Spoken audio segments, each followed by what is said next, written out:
All right, all right. I'm Peter Alessandria, and for the next 90 minutes, I invite you to be bigger than you think you are. If you're new here, welcome. If you've been here before, welcome back. Let's take a look at our agenda for this evening. All right, so as usual, we're going to have some announcements to start things off. Then I have a recommended reading for you guys tonight. We have our affirmation of the day. Then we'll have an opportunity for people who are new to introduce themselves or for people to share their victories from the last week or so.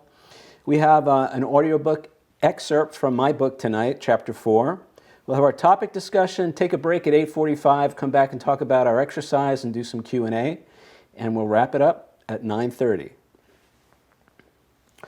First announcement.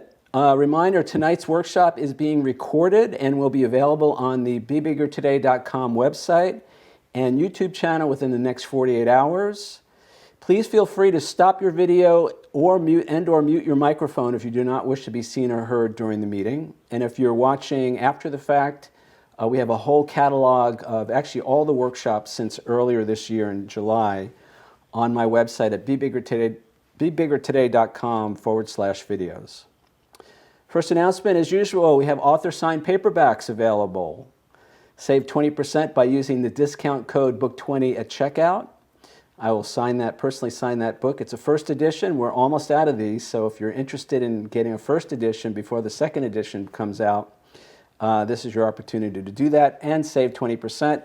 BeBiggerToday.com/book. New York Cityscapes, my New York City photography book. It's a collaboration between myself and 6 other New York City area photographers. It's our original photographs, and it is a compilation of our individual takes on the various landmarks in New York City. I love this book. I'm proud to be a collaborator with these other 6 amazing New York City area photographers. So if you're interested, you can get this book on my website as well at BeBiggerToday.com/bookstore. It's on sale for $16.95, and I will sign that as well. Audiobook. The audiobook will be done before the end of the year, which is less than 3 weeks. You can pre-order now for $9.99. It's unabridged. It's going to be close to 10 hours when all is said and done. And on both the paperback and the audiobook, they come with a money-back guarantee. So if you don't love them, just let me know and I'll send you your money back. But I know you're going to love them. And we have merch, hats and t-shirts. They make great holiday gifts, stocking stuffers. BeBiggerToday.com/merch. Use discount code MERCH20 at checkout to save 20%. And what really makes great holiday gifts are my original art and photography. You can find that on my website as well, BeBiggerToday.com/art-photography. All my original photos, all framed, professionally framed, signed, limited edition prints. Check them out. And here's a little commercial for you guys.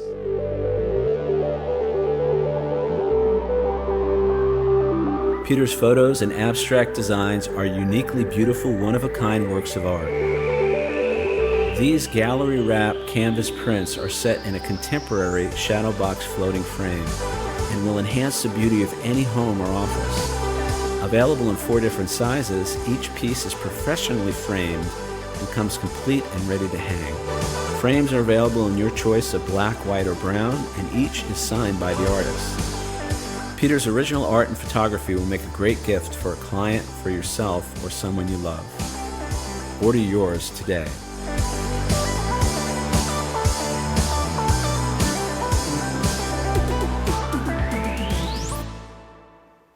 Also, we have New York City refrigerator magnets.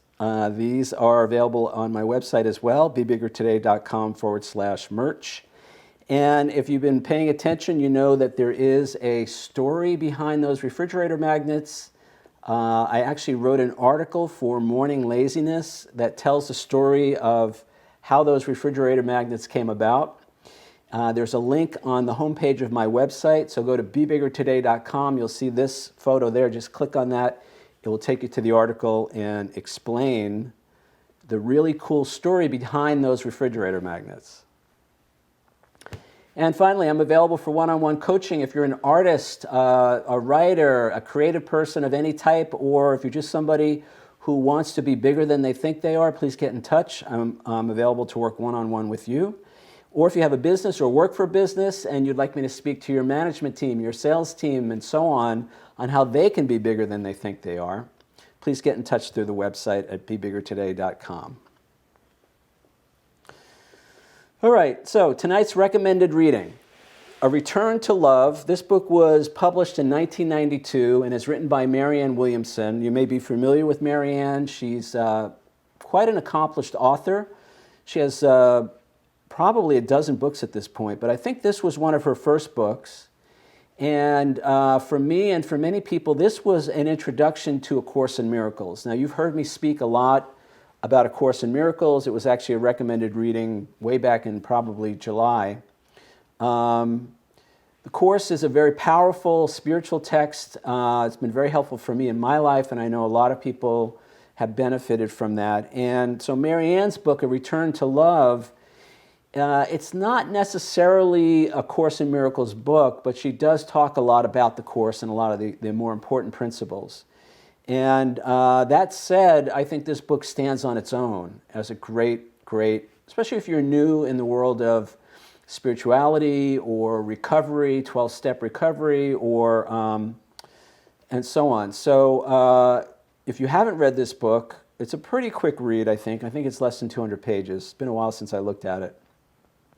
Definitely highly recommend this book, and as I said, she actually has a whole collection of great books, so maybe I'll spotlight another one of her books in a few weeks. But anyway, Marianne Williamson, www.marianne.com, and you can get this book on Amazon, wherever you buy books, or audiobooks, it's available as well, so check it out. All right, so our affirmation of the day. Things are always working out for me. Now, once again, if you're new here or if you just want a little refresher, the reason we're using affirmations is we want to consciously and deliberately reprogram our thinking.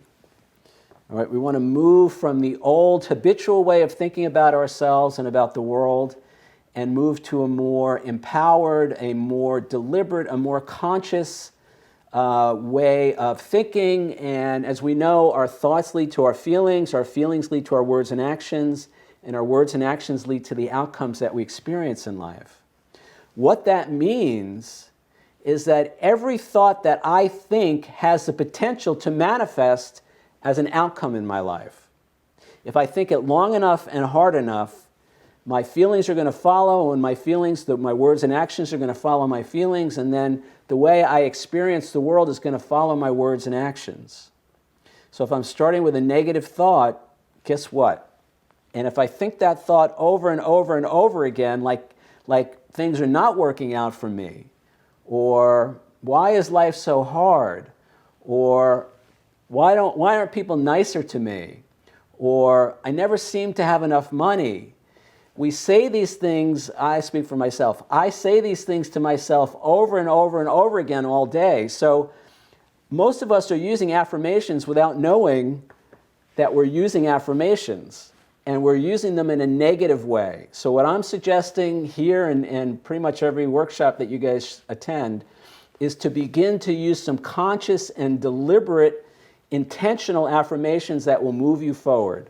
All right, that will enhance your life rather than hold you back. So things are always working out for me. I mean, imagine if I really believe that, and if I walk around all day saying, things are always working out for me. Things are always working out for me. Things are always working out for me. Things are always working out for me. Then you know what? Stuff is going to start working out for me when in the past it probably wouldn't. All right. So that's our affirmation for the day. I am working on a list of sample affirmations that will be included in the second edition of the book, and I will share that list with you guys when it's done. I've got probably about maybe 50 good affirmations on there right now, so I'll keep you posted on that.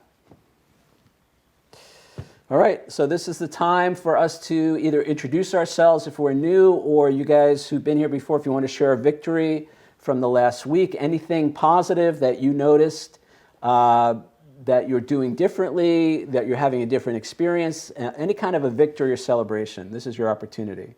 So if you'd like to share, this is a good time to do that by unmuting yourself and saying hi. Cynthia. Hi. I am so pleased that I am moving right along towards being completed with my packing right on schedule. And the move is coming along, and I'm getting everything taken care of that I need to take care of, just smoothly, easily moving one after another. So I'm very happy to be thinking in this way, and my actions are following. Thank you. That's great, Cynthia, thank you. What do you attribute that experience to? That experience is one of continuing to be in this class and to sing the song of I Love My Life several times a day, in addition to when we're here, and to being a smidgen, maybe a lot, less reactive than I sometimes have been in the past, responding instead and striving to stick to things and stick to the goals that I've have. And when I'm not attaining those goals, not being so hard on myself. So then I'm not as hard on other people either. And is it fair to say maybe you're seeing yourself a little differently than you might have in the past? I think so. Yes, I am. Thank you very much. A little bigger than I used to be. Great. All right, good. Thank you. Thank you. Thanks, Cynthia. Who else? Laura here. Laura. Yes, Peter, thank you. Yeah, I absolutely have noticed this week that I am feeling a little hope about my life. Not, a lot. Maybe not more than a little. A lot of hope. Like I'm feeling more hopeful, and that I think that's the class. I really do. It's not my natural state, so I'm grateful, and I wanted to share it. That's great. That's awesome. Yeah. Yes. Thank you. So what are you attributing that change to?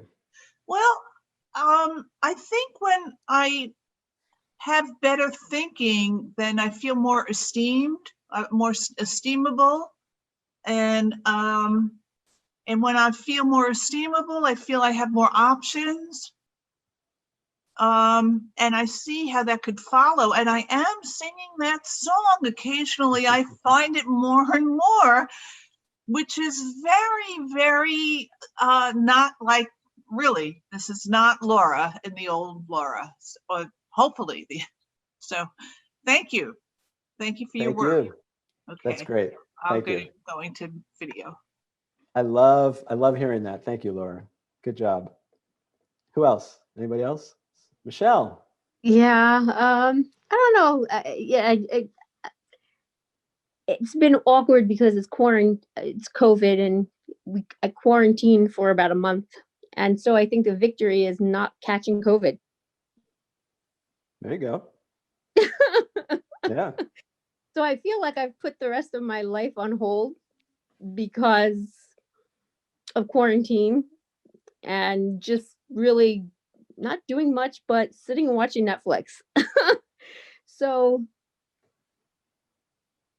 it's just a different world.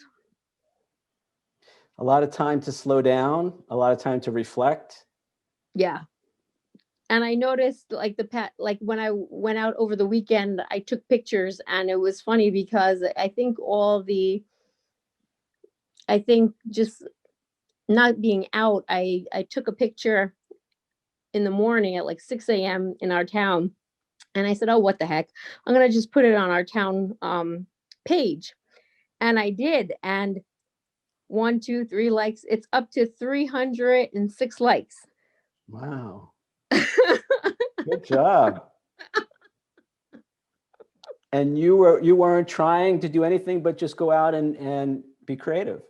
I really just wanted to go for a walk and clear my head and just get something to drink in the morning, a cup of coffee. And I'm like, this is really pretty. And I'm like, oh, what the heck? And I'm like, it was really quiet. I was the only one out walking. And I'm like, this really looks nice. And I'm like, it's centered. I'm like, it just with the sky in the back. And I'm like, I said, what the heck? I'll share it with people, And I think that was also a victory because people appreciated it. And they were, I think, it's, and I shared it on Instagram. But I guess because it's a small town and people know, where it's coming from, I think I got more likes because of that. I bet it was also just a really good picture. I So shared it on Instagram. So yeah, I got about 8 likes on Instagram. But I don't know how to share and tag. I don't know how to tag the right people, I guess, on Instagram. Is that being bigger than you think you are, posting on social media? I guess if I want to go lean toward photography, I guess. All right, good. Good job. Good Thanks. to see you. Thank you for that. Anybody else? Okay. So let's dive into our program for this evening. So we're still working on chapter 4. We're going to be on a couple more weeks. We're going to be on chapter 4, at least a couple more weeks. There's a lot in this chapter. So from FEAR to LOVE, we're going to do the audiobook excerpt now from chapter 4. I'm not going to give you the page and all that because I've done a lot of revising on this, so it's not going to read the same. So just kind of listen along. It's a 6-minute excerpt, and then when we come back, we'll start our discussion. The value people feel as adults is directly related to the value they felt as children. This is why it's crucial to instill a sense of self-worth in our kids while they're young. There's nothing more important, not what school you send them to or what you put in their lunchbox every day, than building a child's sense of self-esteem. How we treat young children day after day is what teaches them whether or not they're lovable. The more valuable we feel inside as kids, the less we'll seek a sense of value and specialness outside of us when we're adults. All the education in the world can't compensate for a child's lack of self-esteem. I know many people these days are worried we're overesteeming our children. Those little plastic trophies for the last place field hockey team notwithstanding, it's how we interact with our kids on a daily basis that forms their sense of worth. Regularly shaming, blaming, or scapegoating them will impact them much more than giving them trophies or not. This is made even worse when one minute we're telling them we love them, and the next minute yelling at them for getting handprints all over the refrigerator. I personally don't think it's possible to overesteem a child. Telling them, and more importantly, acting as if they are valuable and important to us, won't make them less able to cope with life. A sense of entitlement and self-centeredness only comes from people who lack self-esteem and are trying to compensate for it. People who are full of themselves in a positive, healthy way only want to give of their abundance. These are the people who do great things in the world. Love versus need. Something else that complicates intimate relationships is that we often confuse love and need. Well, at least I do. Looking back, I can see most of my romantic encounters were based in need rather than love. I thought I needed something from the other person to feel happy or whole or whatever. Thinking I need something from another person means the motivation for being with them is to get the thing I want. I would usually try to manipulate things so I could get it without giving anything in return. Or if that didn't work, I moved on to an exchange. I'll do this for you if you do that for me. But even this was usually a manipulation because I was so sure that I lacked anything of true worth or value to offer them. I was afraid once they realized this, they would reject me. So many of my past romantic relationships with women became about getting as much as I could as quickly as I could before they figured out I really didn't have anything valuable to offer in return. In Conversations with God, Book 1, Neil Donald Walsh, talking about how people interact in romantic relationships, says, "It's a transaction, but you don't tell the truth about it. You don't say, 'I trade you very much.' You say, 'I love you very much,' and then the disappointment begins." When relationships are based on mutual need fulfillment, expectations can follow. If we feel the other person hasn't lived up to their part of the bargain, unhappiness, rage, and resentment are usually the result. In my opinion, this explains, in large part at least, why the divorce rate in the United States is nearly 50%. We enter the marriage with unspoken expectations about what the other person is going to do for us. Them not living up to those expectations also explains why many divorces and other breakups are so bitter. It's easy to blame others when relationships don't work out. It's much more difficult to look at our part in the situation. A great deal of maturity and/or self-awareness may be required to acknowledge that our disappointment is about us.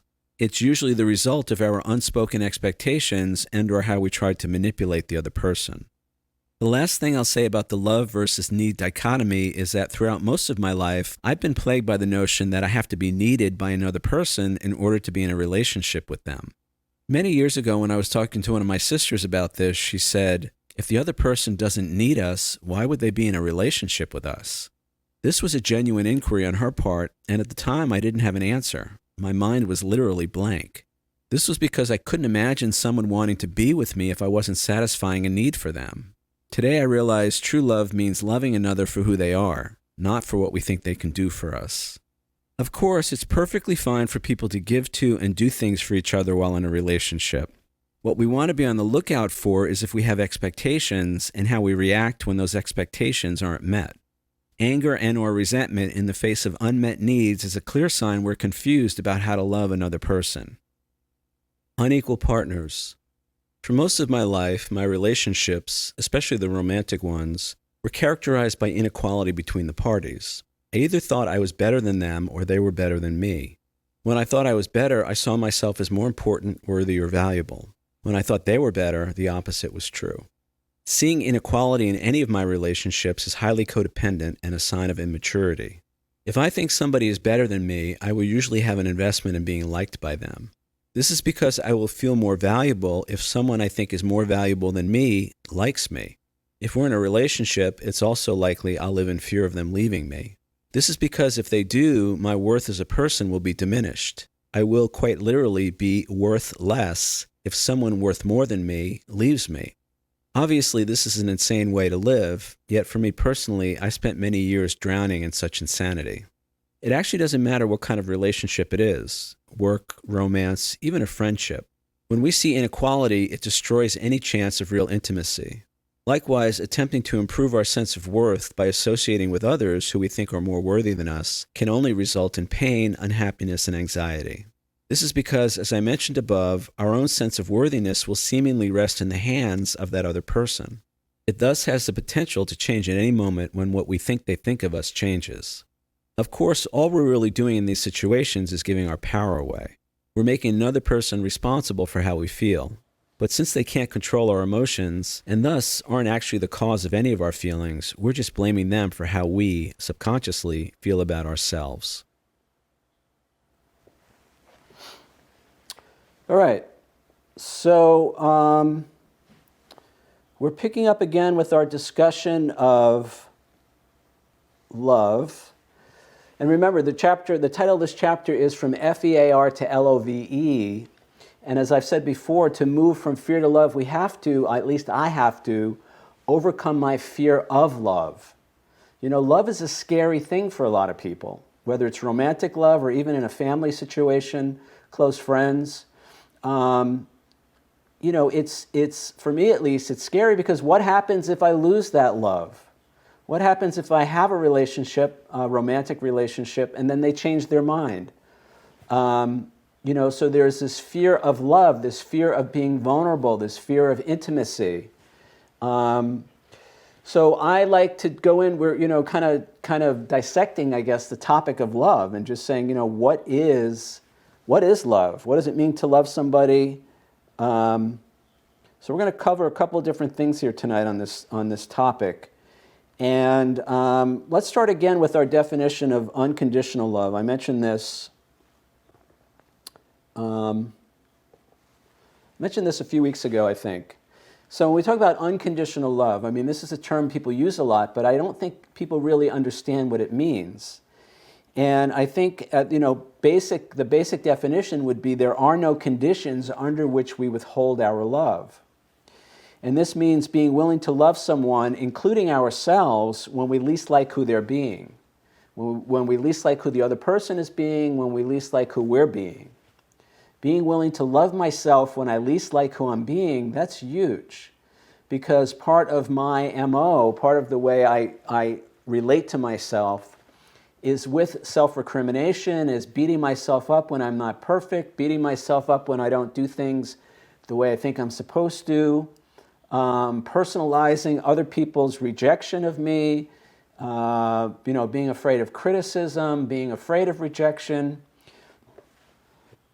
And so, my love for myself over the years, I can see now looking back, my love for myself has been very conditional. It has definitely not been unconditional. But here's the thing, unconditional love or conditional love is kind of an oxymoron. If it's conditional, it's not really love, it's something else.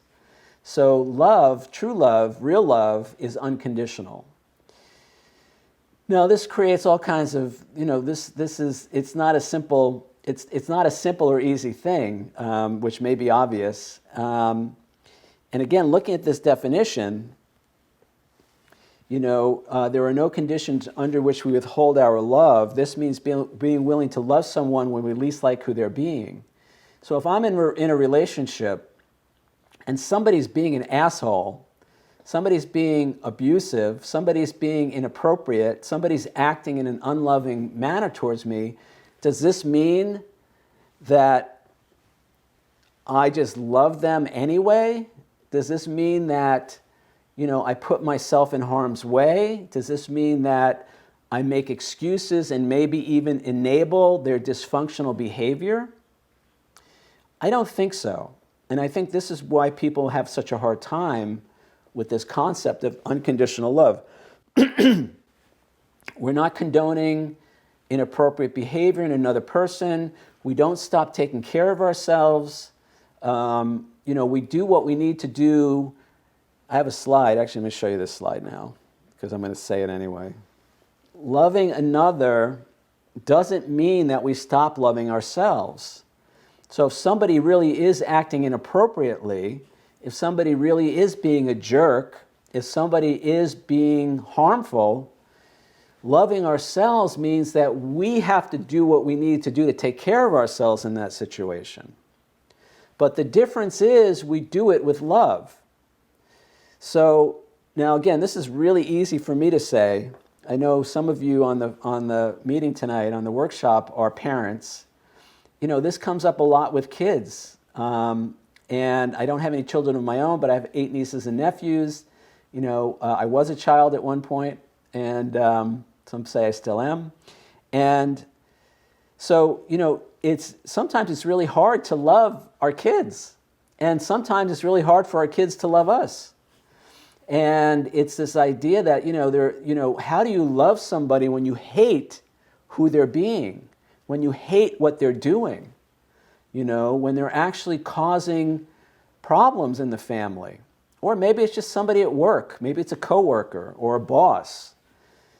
So I'm not suggesting that we don't take care of ourselves. I'm not saying that we don't use boundaries. I'm not saying that we don't stop inappropriate or harmful behavior in another person. I'm not saying that we don't hold them accountable.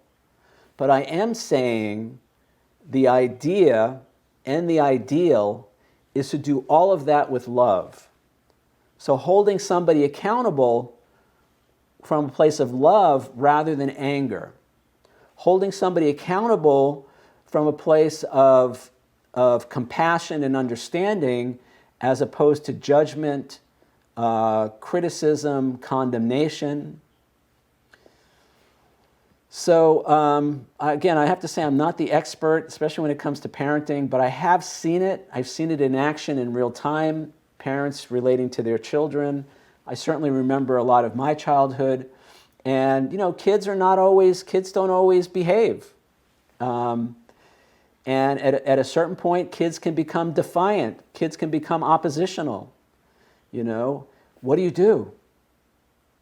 It's like, how do you take care of yourself and not make them wrong for what they're doing, yet also set boundaries on that behavior? Have a bottom line. I mean, teenagers, what do you do with teenagers? What are the bottom lines? What's absolutely not acceptable behavior in the home? In the second edition of the book, I included a family contract. Now, being a lawyer for 20 years, I know a lot about contracts. And I just thought, and I know I've heard of other people doing this, having written contracts in a family situation, but I could see how that might be helpful. To have an agreement, to have an understanding in place that if you want to live in this house, it's not my way or the highway, because the contract that I prepared, I feel like it's kind of a mutual, it goes on both sides. It's not just, these are the rules, take it or leave it. But I do think that's, having a written contract or even, just a verbal understanding, that's a form of having boundaries. These are the rules that we all have to live with. The boundaries and the rules apply to the parents and siblings as well. But it all comes back to this question of, how do you love people when you least like who they're being? How do you love, yourself when you least like who you're being? And I think it's not that we have to do it perfectly. This is, I don't see, and maybe it's just my own life, I don't necessarily see a lot of people who are really good at this. I see a lot of people trying, all the parents that I know, they all try their best. And some of them do a really great job. And sometimes they do a less than great job.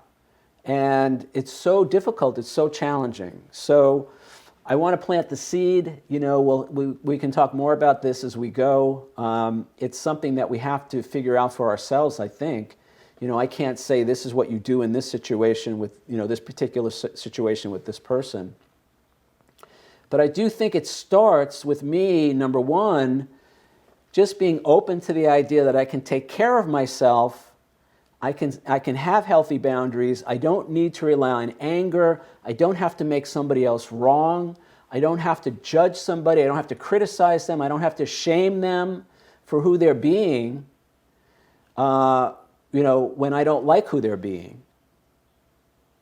Ultimately, I think what I want to do is, can I be helpful? You're acting pretty crazy right now. Is there some way I can help you? Is there something I can do to make this easier for you while still taking care of myself? And, that may mean, especially if it's a teenager or, somebody you're married to or whatever, it may mean separating people.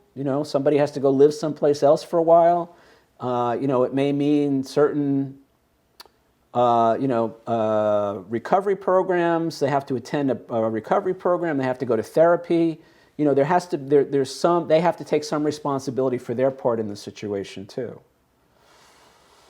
Now, it's very difficult to do all of this if how I see myself in that situation is powerless. If how I see myself in that situation is vulnerable.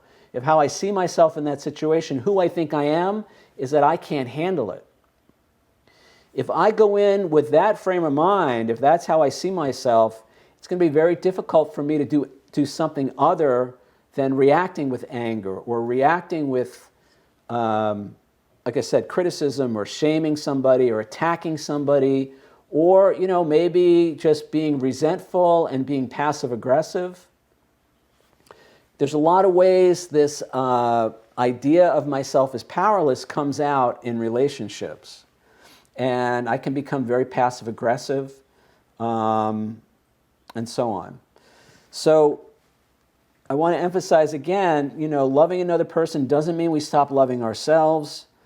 And again, this could just be, with somebody you work with. It doesn't have to be in your own family, or it doesn't have to be in an intimate relationship. And the more I learn how to take care of myself in a healthy way, and the more I'm conscious of how I see myself in those situations that challenge me, the more I see myself as powerful instead of powerless. Now remember, way back at the beginning of this chapter, I gave you a definition of fear.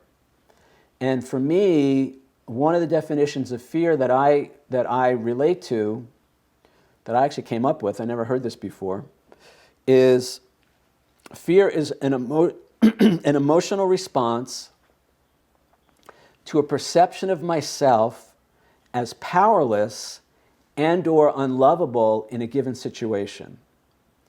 So fear comes up when I perceive myself as powerless, when I perceive myself as helpless, when I perceive myself as not being able to take care of myself. And again, I get it. I mean, this is really, really challenging at times with kids, especially if the kid has an emotional issue or whatever. It's hard to feel safe sometimes in your own house. So this is not easy. I'm not certainly making anybody wrong in any way who's not able to respond rather than react, who's not able to find compassion and understanding. Sometimes, we really do need to take immediate action. Sometimes we do need to raise our voice. Sometimes people need to be physically restrained from harming themselves or another person. But the idea is to find a way to do that with love, with compassion.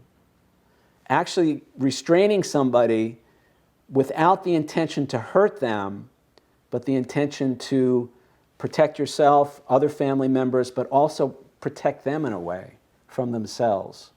This is hard stuff, and again, I'm not the expert, so I'm going to actually stop there, especially with parenting and all of that. I'm sure some of you guys have a lot more experience, and you can share about it after the break. I want to hear about how you deal with those situations, if you want to. But again, we come back to this idea that, loving another person means we don't stop loving ourselves. And as I change how I see myself in the situations that challenge me, I have a more positive, a more functional, a more effective way of dealing with those challenges and those challenging situations. All right, let's look at some of these other slides. Now, again, this is me, but I honestly believe that this is true, certainly for me, and I see how this can be an effective way to navigate relationships. I say that love is a decision. It's not a feeling. Endearment, warmth, affection, tenderness, fondness, delight, joy, those are feelings. Those are emotions, those are feelings. But I choose to look at love as it's a little different. It's not that same kind of feeling, although we can feel warm personal regard for people, we can feel affection, but I think for me, it's helpful to look at love as a decision, as a choice. Because number one, that means I'm in charge. Most of my life I was sitting around waiting for somebody else to come along and esteem me or to love me. I was waiting for somebody else to come along and love me so I could feel good about myself. As opposed to making the decision to love myself no matter what. So I choose to look at love as a decision. It's a choice that we make. And like all decisions, like all choices, it's helpful if we do it consciously. And the ability to make that choice or decision always comes back to how I see myself in that situation, how I see myself in that relationship, how I see myself with that other person. So the decision to love myself or another person, that choice, is completely dependent on who I think I am in that situation and in that relationship. And by extension, who I think the other person is. So, yes, we have feelings of affection and it feels good to be with people, certain people, and I'm not denying any of that. But for me, it's been helpful to kind of change the equation a little bit and say, love is not a feeling, it's a decision, it's a choice that I have to make. And it's also not something that just happens. We talked about this when we talked about true happiness. Most of us, again, I'll speak for myself, most of my life, I was spending my days thinking negative thoughts, feeling negative feelings, judging and criticizing myself and other people, feeling unworthy, feeling unloved, and then wondering why I wasn't happy, wondering why my life wasn't going the way I wanted it to go. It's like I had no idea that there was a connection between what was going on in here and how I felt in here. So happiness is a decision. It's not a feeling. It's not something that just happens. We have to choose happiness. And, as far as I'm concerned, we have to choose love too.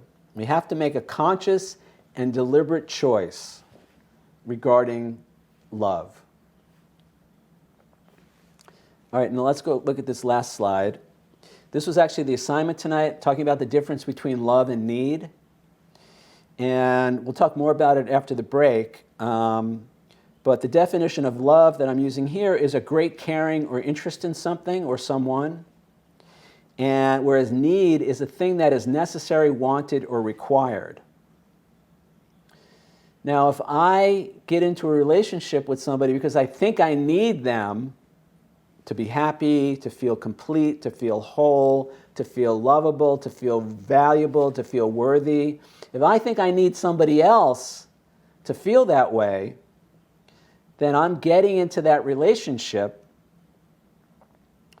for probably not the right reason. You know, when I go into a situation where I need something from somebody, let's look at the obvious problem. Let's say they don't give me that thing that I think I need from them. You know, sometimes we have expectations, and when those expectations are not met, we feel resentful, we feel disappointed, we feel rejected. And who do we blame for that? Who do I blame? I blame the other person. I was expecting you to make me feel better. I need you in my life so I can feel valuable, so I can feel worthy, so I can feel lovable, because I don't know how to love myself. But that puts a lot of pressure on the other person. Now all of a sudden, they got to take care of me. They have to caretake me emotionally. And that's a lot of responsibility. I've been in relationships where people have wanted me to caretake them, and I've been in a lot of relationships where I wanted the other person to tell me that I was okay because I didn't believe I was okay. I wanted the other person to tell me I was lovable because I didn't love myself. And that puts a lot of pressure on the relationship, puts a lot of pressure on the other person. So I'm going to suggest that if I need something from another person, I can't really love them. Because the difference between love and need, when I need, I'm looking to get something from you or from the relationship. Love, on the other hand, is when I give to the relationship.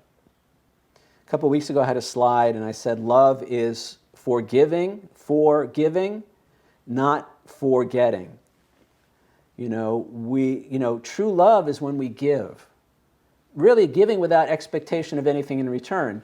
Now again, understanding that it's still our job and our responsibility to take care of ourselves in that situation. We don't stop loving ourselves to love somebody else. But when it's more about what can I give to this person, what can I give to this relationship, hopefully without really expecting anything in return. Now again, it's not wrong to expect other people to treat us with common decency. It's not wrong to at least hope people will be grateful, appreciative for what we do. But the minute we get into that expectation place, the minute we get into that point where we're expecting something back, then we're not really giving, we're not really loving. It's certainly not unconditional. We're giving, expecting something back. And I did that for years, and it never worked out. And it was only because I was so afraid that I wasn't good enough to be loved the way I was, that I didn't deserve to be treated nicely, or I didn't deserve to have good relationships. So I brought all that baggage, and then I put all this pressure on the other person to essentially tell me that I was okay, to love me because I couldn't love myself. And I needed them. I needed them to tell me I was okay. And when they didn't, then I became depressed. I became resentful. I became filled with self-pity. So I don't recommend doing relationships that way. Now again, this is not black and white. It's certainly not easy. It's simple, but it's not easy. It takes some practice. And I I think loving myself, when I can really love myself, then when I'm in relationship with another person, I don't need them to love me to feel okay. I don't need them to tell me I'm okay. I don't need somebody to esteem me because I'm esteeming myself. And then that paves the way for true intimacy in a relationship. Then I can really get to know the other person. They can get to know me. I'm not hiding something from them that I feel is not acceptable about me. And I don't have an expectation that it's their job to make me feel okay, that it's their job to make me happy, that it's their job to complete me. I'm incomplete, so I'm looking for that special someone that's going to complete me. Now, it's not to say we can't have, just wonderful, joyful interactions with other people. It's not to say we can't have physical pleasure. It's not to say we can't have passion in our relationships. But if I go into a relationship confusing love and need, which I have done for most of my life, doesn't really turn out very well. So I want to hear from you guys. We're going to take a break now. I'm going to play the song. When we come back, 5-minute break. When we come back, I want to hear from you guys. The assignment for tonight was to discuss the difference between love and need. So again, I'm not the relationship expert. I'm more coming at it from what not to do as opposed to what you should do. So I want to hear from you guys how you navigate relationships, whether with your own family, with coworkers, with clients, friends. I've had challenges in my friendships. The good news is, that's the old Peter. I don't do this a lot anymore because I'm more aware of it. And I've worked on having a relationship with myself first. So I don't need somebody else to like me so I could feel okay and then feel resentful. And the other thing is, if how I feel about myself is dependent on how I think somebody else feels about me, then I'm not in control of my own emotions. I'm not in control of my own self-image because it's dependent on what I think somebody else thinks of me. Good luck with that. Because again, we're powerless over other people. I may be able to control and manipulate you for a while. I may guilt you into liking me, but that's not going to last. And that's not true love. And it's not true intimacy. If I have to control, manipulate, or guilt you into treating me a certain way, that relationship is not going to last. And it's not going to feel good. Because ultimately I know that I'm needing something from another person and I'm taking something away from the relationship and I'm doing myself a disservice. That's why I say the most important thing I can do today, no matter what, is love myself. Really, really esteem myself, love myself, feel good about myself. Then when I go into relationships with other people, I'm not trying to get something from them. I'm not manipulating, I'm not trying to control, I'm not trying to cajole. Again, this might just be me, guys, I don't know. Maybe you guys handle this a lot better than I do. But I want to point it out, it's in the book for a reason. And the other thing is, it creates a lot of fear. We talk, we're moving from fear to love, because if how I feel about myself is dependent on how I think you feel about me, then I'm always going to live in fear. Because what if they change their mind about me? What if they suddenly don't like me? If I can't esteem myself, if I can't love myself, then they're going to, when I think, see, I don't even really know. It's what I think they think of me. But the minute I think that they have changed how they feel or think about me, now all of a sudden, what am I going to do? Oh my God, they don't like me. They don't like my photos. They don't like my whatever. They don't like my book. What am I going to do? Well, if I love myself, then it doesn't matter how they feel about me.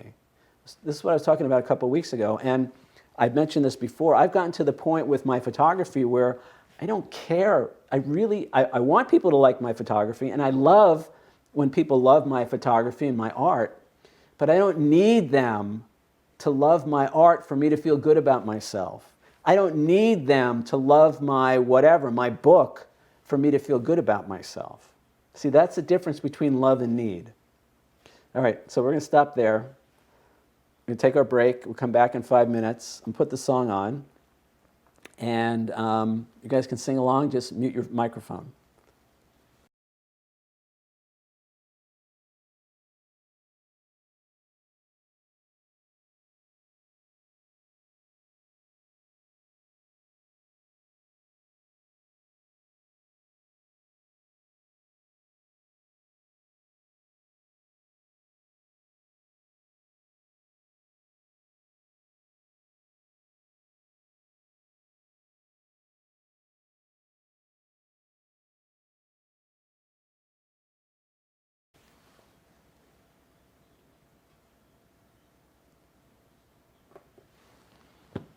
All right, so we love our lives. So let's go back to our assignment for tonight. Difference between love and need. And I want to learn something from you guys, because this is tough, man. This was probably the most difficult part of the book, from this and parts of chapter 7. I'm going through the whole book again now for the audiobook, and I'm reliving. I mean, the whole love thing, very challenging for me. I have a lot of distorted views about it. A lot of this stuff just came through when I was writing it the first time. I hadn't even thought about a lot of this stuff, so I'm still kind of working through it. But so it's not easy, at least not for me. Maybe it's not easy for you guys, but I want to learn something tonight from you guys too. So who wants to start us off? We talk about, love in general, loving ourselves, taking care of ourselves, in a relationship. Loving somebody else doesn't mean we stop loving ourselves. How to love myself when I least like who I'm being. How to love somebody else when we least like who they're being. Or, this difference between love and need. So who wants to kick us off here?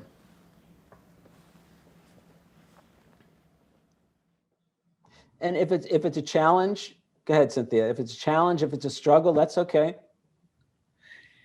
It is a challenge. It is a struggle. And and it's an ongoing process for me that, I've said before in here that I've had 3 husbands and 1 wife. So I have had a lot of practice, not too successful for the first 3 of those 4. This one is 21 years in duration, and I've learned a lot about letting go of. In order to be in this relationship, I needed to take care of me and to be responsible for me and to not need another person to take care of me. And I still have that difficulty with some circumstances, and I go back to it every once in a while, and it doesn't ever pan out well. I don't know why I keep going back thinking it will. But the more that I can be responsible for meeting my own needs, and then just delighting in the relationship, delight that I enjoy the friendship, I enjoy the touch, I enjoy the camaraderie, I enjoy the things that we do together, the travels on the journey of life together. I enjoy those things, as opposed to needing this other person to make those things happen or to make them pleasurable for me. And I didn't know that for the first 3 relationships. I really wanted somebody else to take care of me. And that never did work out well. So my needing someone else didn't serve me well. One other thing that I was laughing really hard today with a friend of mine in a 12-step room. And we were talking about asking for what we want, and taking responsibility for asking for what we want, and then letting it go and receiving what we want, what we asked for, when it is given. I'm responsible for the asking, not responsible for them saying yes. They may say no. But if they do say yes, then I'm responsible for the receiving of that. And that is really in my responsibility. And that's helpful. There are some people, Patricia Allen is one who says, you know, the woman only has to be able to say no, just no, you know, what you don't want. And I practiced that for a while. You know? And I need to be able to say no, as you were talking about earlier, in circumstances where I might be harmed by someone doing what they're doing, or by me saying yes to something that I should not say yes to. So there we are. That's what I have to say. Thank you. Yeah, great. Great. Thank you, Cynthia. Thank you. So I had a couple of thoughts that came up. First of all, what I'm saying, it's okay to ask for help. It's not like we never need help. It's never that that we have to be self-sufficient. So it's okay to need other people in certain ways at certain times. But for me, it's not needing somebody to do something for me that I can do for myself. See, that's the difference. I wanted somebody to do for me what I could do for myself. And when they didn't, I became resentful, or I became self-pity or depressed or whatever. So I'm not saying we never need help. I'm not saying, we don't need other people in a general sense. But I think the thing we want to do is avoid, expecting somebody to do for us what we can do for ourselves, and then making them wrong for it.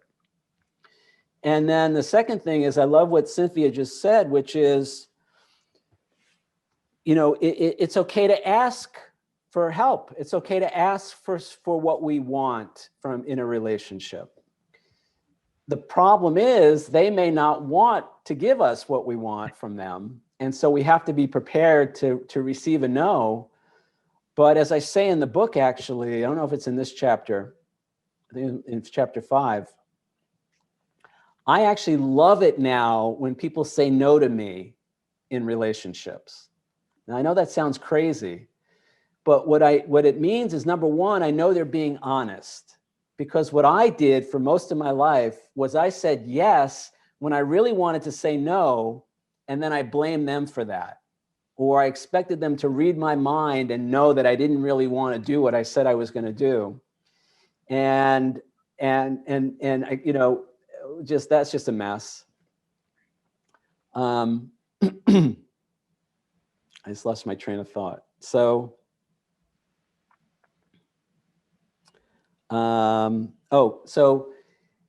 so number one, I know people are being honest when they say no. And number two, it reminds me that I have the right to say no, because I'm in relationship with people. There's certain people in my life. I'm in relationship with them. And sometimes they want something from me that I don't want to give them because it's not good for me. It's not healthy for me. It's not, it could just be, my niece likes fast food, and she lives about 30 minutes away. And sometimes she expects me to just stop what I'm doing and go pick her up Wendy's or whatever, and I have had to learn how to say no, not from anger, not from shaming her, not from making her wrong, not from like, what are you, crazy? It's 30 minutes to go get you Wendy's. But just to say, I'm not willing to do that today, maybe tomorrow. And if we have, and I negotiate with her and I say, maybe we have an advance plan, because a lot of times the call will come in at the last minute. And so I say, not today, but maybe tomorrow. And then I follow through, and when it works for me, I'm happy to do it. And when I'm happy to do it, then I don't feel resentful of her. So when this is the thing. So in chapter 6, we're going to talk a lot about resentment. And resentment, love resentment. Number one, the big book of Alcoholics Anonymous says resentment is the number one offender. And anybody who spent any time in 12-step rooms or has ever dealt with an addiction, the glue that holds us all together is we all, from my perception, we all have this love affair with resentment, being resentful of everybody else in our lives because, they didn't do what they were supposed to do, or, they were not nice to us when we wanted them to be nice to us, or they, whatever we're resentful about. So Big Book says resentment is the #1 offender. Pia Melody, who writes a lot about codependency, she says resentment is victim anger. So I know now when I'm in resentment, I'm in victim mode. Who I think I am, how I see myself is as a victim. And that becomes my justification for being resentful of other people or the government or my neighbors or the situation, circumstances of my life. Now, what I found for me is that resentment usually means only one thing. Resentment means I have not done what I needed to do to take care of myself in that situation, and now I'm blaming somebody else for that. And the anger that I think I feel towards them is really misdirected anger that I feel towards myself, because I know I didn't do what I needed to do to take care of myself. So the example I just gave with my niece is when I take care of myself, I don't have to feel resentful of her. You know, they say, you know, no is a complete sentence. I can just say no. Now, I value her, I value the relationship, so I may explain, you know, gee, I'm busy with something else right now, or it's not a good time because this, and this. Although this has been important for me, I never, if I don't choose to, I never have to explain, defend, or justify myself to anybody, even my niece.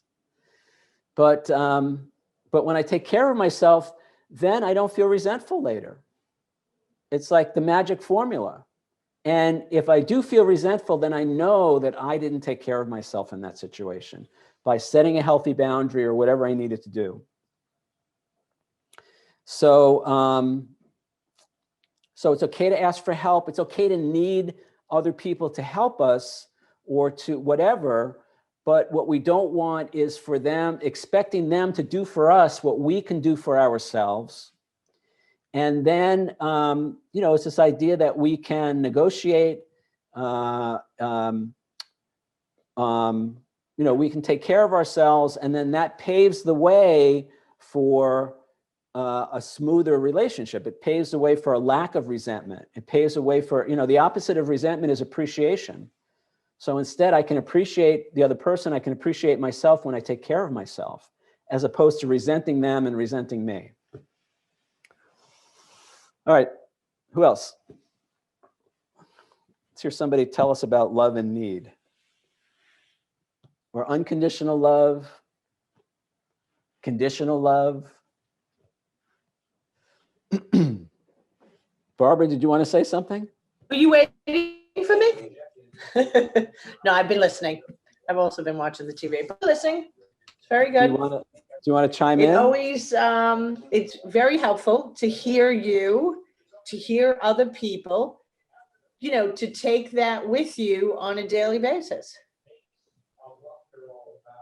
Well, we were Right. just talking about, you know, one of the things I was talking about is like loving a child when you least like who the child is being, or loving a spouse when you least like who the spouse is being. Yeah. And yeah, I've been at both. I've been at both, and I do, you know, I said, I recognize it's terrible. I recognize our human flaws. I don't know. You talked about it, you know, a parent and children. I don't know. I have that ability. I just feel that. I just feel like, you know, no matter what that child does, I'm going to love them. I said I would walk through fire for the children. Spouses, I don't know. And that's not nice. So that's why I said you don't want to hear me. But I don't mean that. A mother and all the women that are talking to you and everything, they all understand a mother's love is the most amazing thing.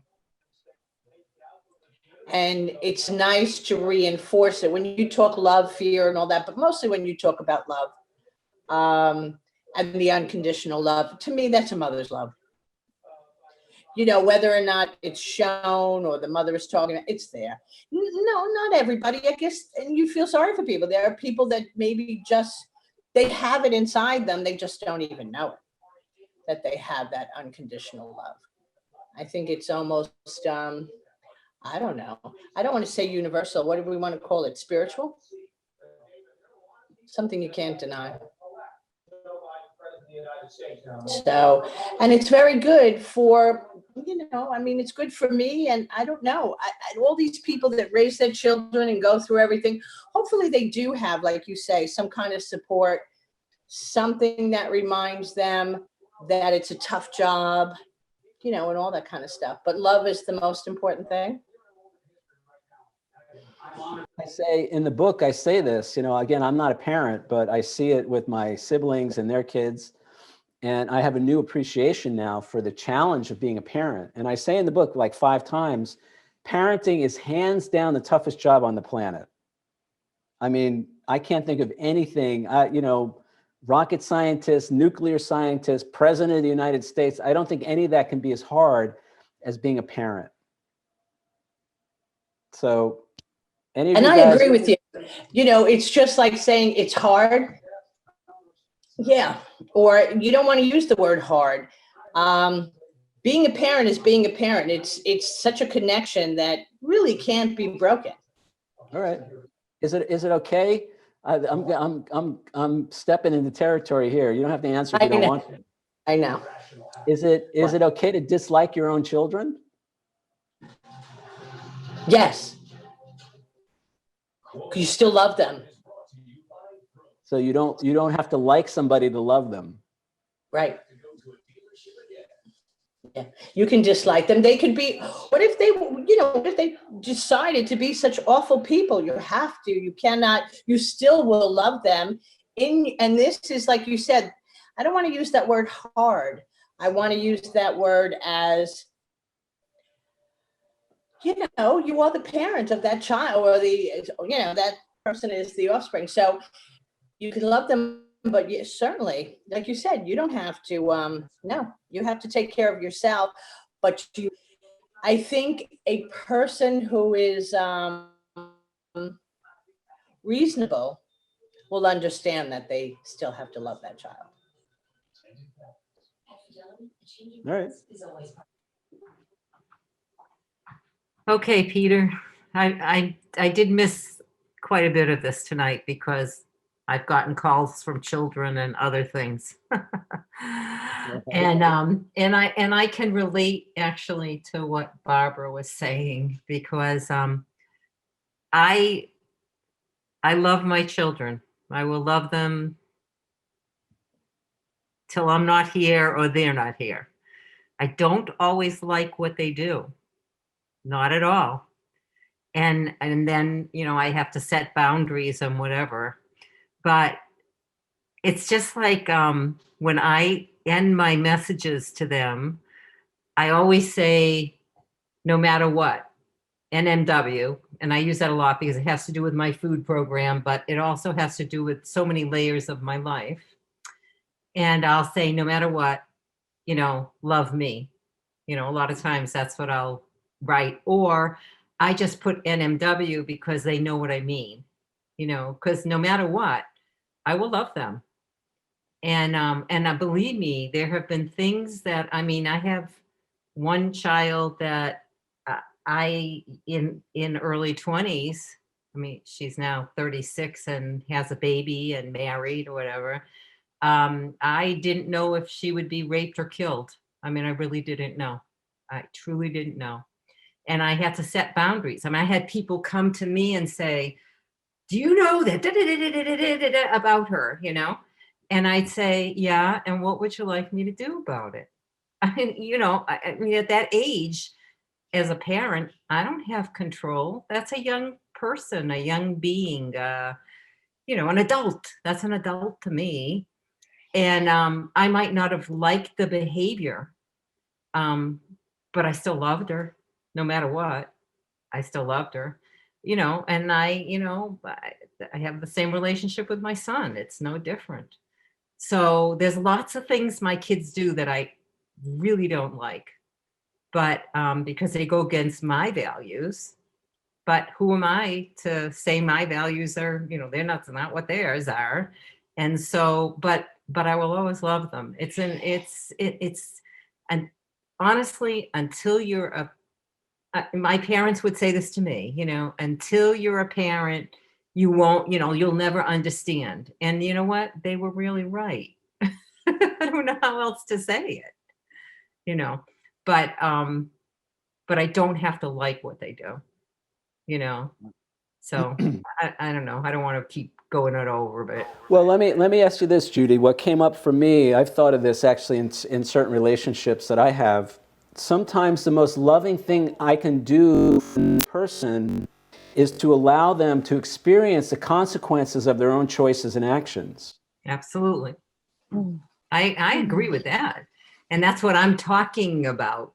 And Right. it's exactly what I'm talking about. Mm. I mean, Right. I was thinking, I don't know why this crossed my mind today. It sounds so silly, but I know this daughter and mother were going into a preschool room. And this is a while ago when COVID wasn't going on.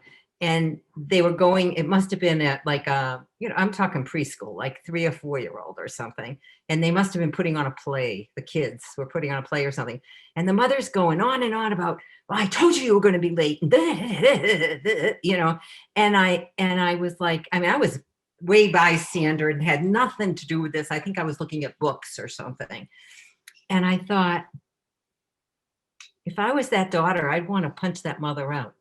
You know what I mean? I just, because I know how kids can be. And it's like, oh my God, I just thought, thank you, God. I know I don't do that.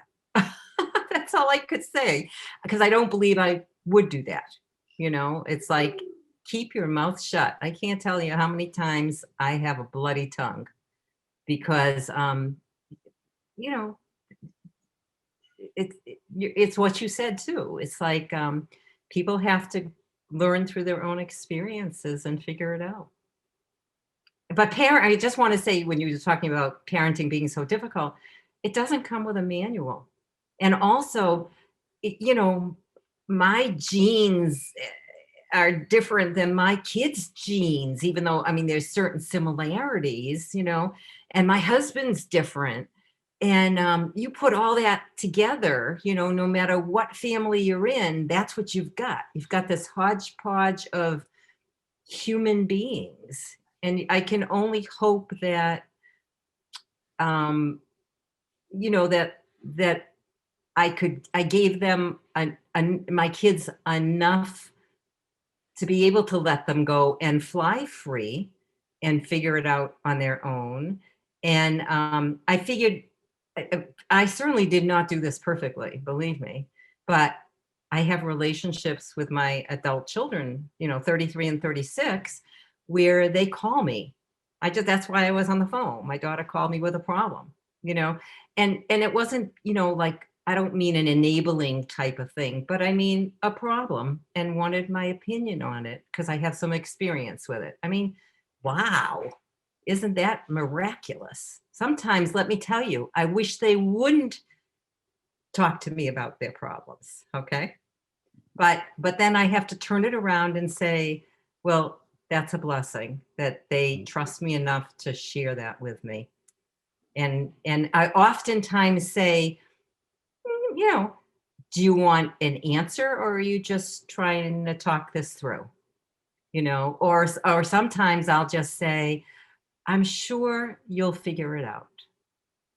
Like, I'm just not taking ownership for it. You know what I mean? So but I've done a lot of work on myself. So over the years, I mean, 30 years I've been working on my recovery. And my kids will tell you, I mean, my son and I did a podcast last night together. And, people know that I'm his mother and he's my son. And he would talk about the dynamics in the house being very different when I was in my disease, when I was eating versus when I was abstinent. The energy would shift. So, you just do the best you can as a parent. It's tough. It's the toughest job I've ever done in my life, for sure. Well, that's great. I love all of that, Judy. Thank you. That was great. And then add in just one more thing. Add in when there are grandchildren and spouses. Let me tell you, I mean, that is when it's even more challenging. And All I right, get, you guys get to write that chapter. All right, you write that. That's good. Yeah, no, I get it. I understand. in Listen, other I words, have it's a so much- process. That's I all. have It's a so much- process that you have to grow. Yeah, I mean, as an adult, I have so much appreciation now from what my parents went through, what they did, how they did it. You know, a long time I was not so keen on the job they had done, and now it's like, oh wow, it's amazing they did the job they did. You know, so and that's just about forgiveness. It's about compassion. It's about understanding, and that's also a decision. That's also a choice. That's why I was saying love is a decision. You know, when we choose to love somebody when we least like who they're being, that's a decision, that's a choice. And not everybody is going to make that choice. And you don't have to make any choice. I mean, you're choosing to love your kids when you least like who they're being. And by the way, they're probably choosing to like you and love you when they least like who you're being. You know, I mean, it goes both ways, obviously. I mean, you specifically, I mean, us, you know. So yeah, that's why I say love is a decision. And we have to bring some intentionality to it. We have to bring some awareness to it. But I love it. Those are real life examples, and I totally get it. So thank you. I think, Judy, you're done? Because I think Judy wanted to say, or That's fine, Dee Dee, yeah. I Dee wanna Dee hear wants to Dee say Dee. something. Yeah. Hi, Dee Dee. Okay. Hi, can you hear me now? Yeah, you're good. Okay, great. Super. Yeah, tough subject. I am glad to be here with you all. I was with my mom. I'm going to just really make this abbreviated. I was with my mom and there was something that I told her that I've told her what feels like a million times. And the fact that she said, "Well, you never told me. You never told me that." It was so frustrating to me. So I think what I learned is there are some things that I need to forgive about my past, and because clearly I was getting triggered by this event. It wasn't just that my mom had, couldn't relate, or she couldn't remember, or it wasn't like that. It was more like I have a need to be heard, so I can love people and I can listen, and often more than the average person. And then when I want to be heard or understood, and I feel like I'm not being either heard or understood, or uh, I think those are the two things. I really get upset, and so I'm going to keep coming back because I think it's the next however many chapters that we haven't covered yet that will teach me how to have the unconditional love for myself and other people, and forgive the things that were bothering me, from my past, so that I don't have to get upset anymore. I don't want to get upset. This is my mother. I love her more than anybody else on the planet, and her foible, she doesn't have to remember anything really for me to love her. So I just really want to heal. So keep it up, keep coming back. I will. Thanks. Pass. All right. Thank you, Dee Dee. Good.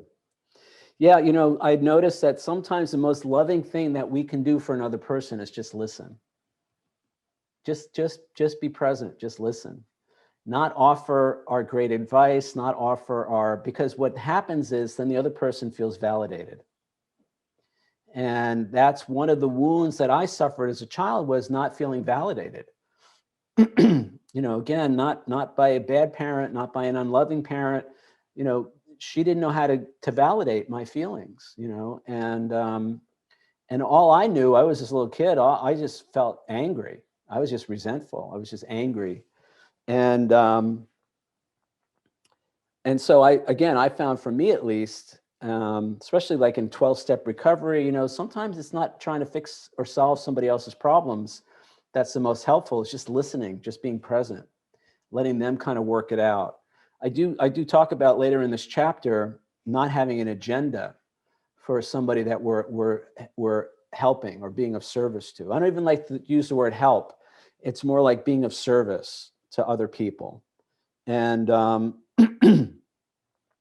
it's a whole, well, we'll get to it in a couple of weeks, but the preview is, I went into a lot of these helping relationships with an agenda, like I knew what the other person didn't know, and I knew what they needed to do to get their life together or solve their problem or whatever.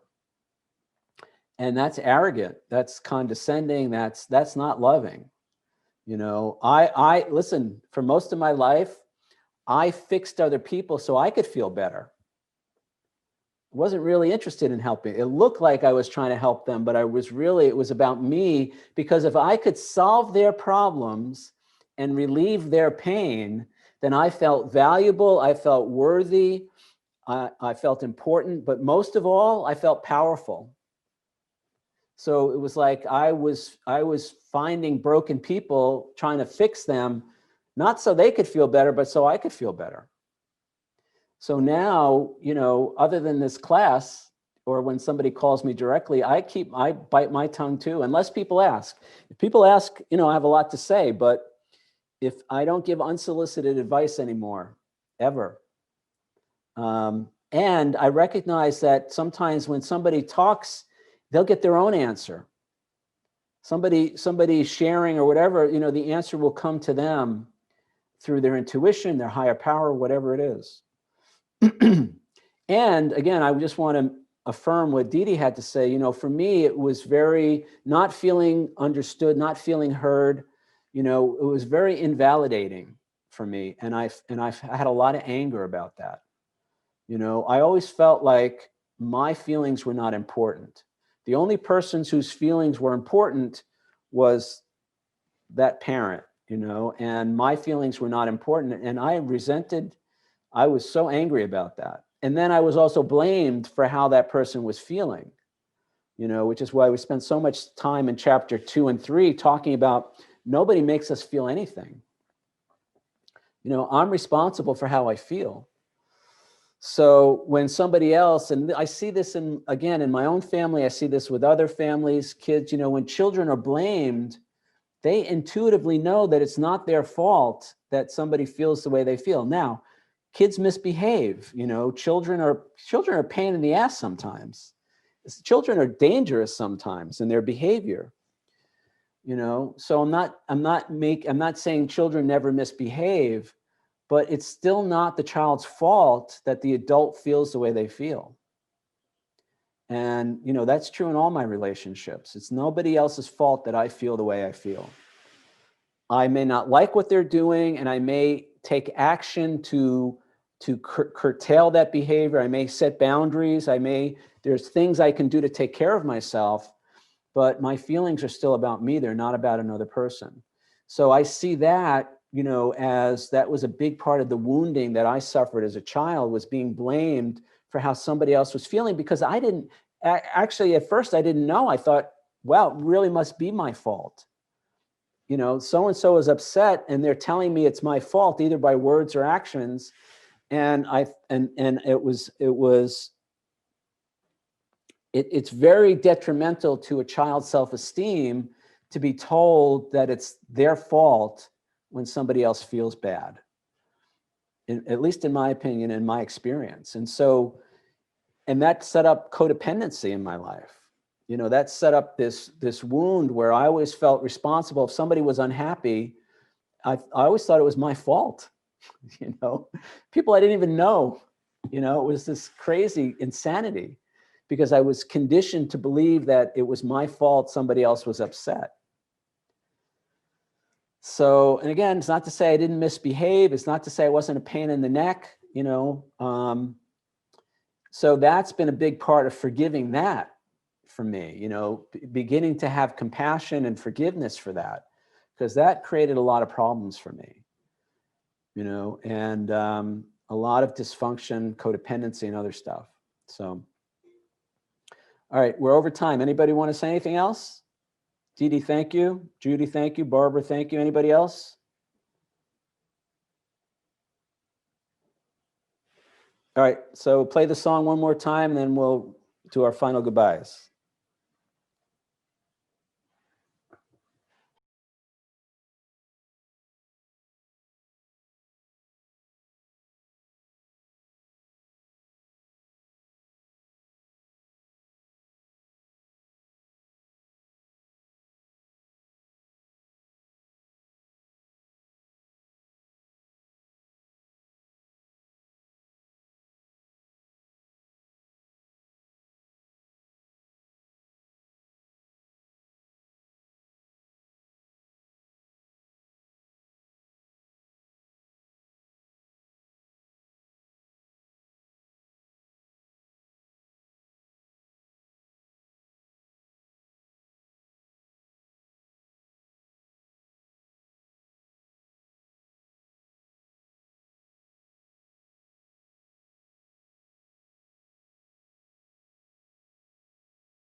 All right, guys. So that's it for this week. And I'm going to continue on with chapter 4 next week. I have a lot more to say about love. Actually, next week, we're going to talk about things like celebrity worship, some other interesting stuff.